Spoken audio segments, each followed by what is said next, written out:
क्या यूपी की सियासत में हाथी फिर से वैसी ही चिंगार भरने वाला है जैसे 2027 में भरी थी?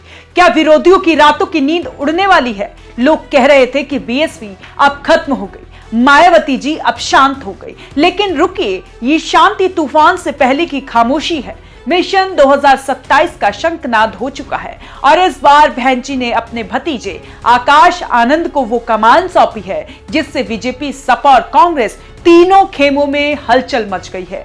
आज हम खोलेंगे मायावती के उस सीक्रेट प्लान की फाइल जो 2027 में लखनऊ की कुर्सी का रुख बदल सकती है। सबसे बड़ी खबर, आकाश आनंद इज बैक और वो भी पहले से ज्यादा आक्रामक अंदाज में। मायावती ने उन्हें पार्टी का नेशनल कोऑर्डिनेटर बनाकर साफ कर दिया है कि बीएसपी अब पुरानी रीतियों पर नहीं बल्कि नए खून और नई तकनीक के साथ चुनाव लड़ेगी।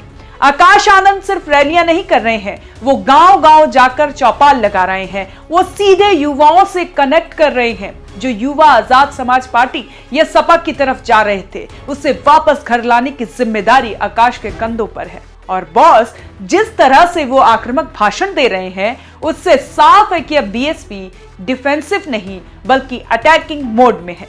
याद है 2007 जब हाथी नहीं गणेश है, ब्रह्मा विष्णु महेश है के नारे ने पूरे यूपी को हिला दिया था। मायावती उसी सोशल इंजीनियरिंग को 2.0 वर्जन में वापस ला रही हैं। इस बार का फॉर्मूला और भी डेंजरस है, दलित वोट बैंक। इसे वापस घर लाने के लिए डोर टू डोर कैंपेन, पिछड़ा वर्ग, ओबीसी, विश्वनाथ पाल जैसे नेताओं को आगे करके ओबीसी कार्ड खेला जा रहा है। मुस्लिम और ब्राह्मण पर्दे के पीछे से इन समुदाय के बड़े चेहरों को जोड़ने की तैयारी है। बहन जी का सीधा कहना है, बीजेपी और सपा ने सिर्फ गुमराह किया, असली हक तो बहुजन शासन में ही मिलेगा। हवा में बात करना और जमीन पर काम करने में फर्क होता है। मायावती ने इस बार अपने संगठन को सर्जिकल स्ट्राइक के लिए तैयार किया है। 90% बूथ कमेटियों का गठन हो चुका है। बॉम्ब सेफ को फिर से एक्टिव कर दिया गया है। सेक्टर प्रभारियों को सख्त निर्देश है, गांव के अंतिम आदमी तक पहुंचो। विरोधियों को लग रहा है कि वो सोशल मीडिया पर जीत जाएंगे, लेकिन मायावती का साइलेंट वोटर चुपचाप अपनी ताकत बढ़ा रहा है। जब नतीजे आएंगे तब इन बड़ी बड़ी पार्टियों को पता चलेगा कि हाथी की चाल कितनी गहरी थी।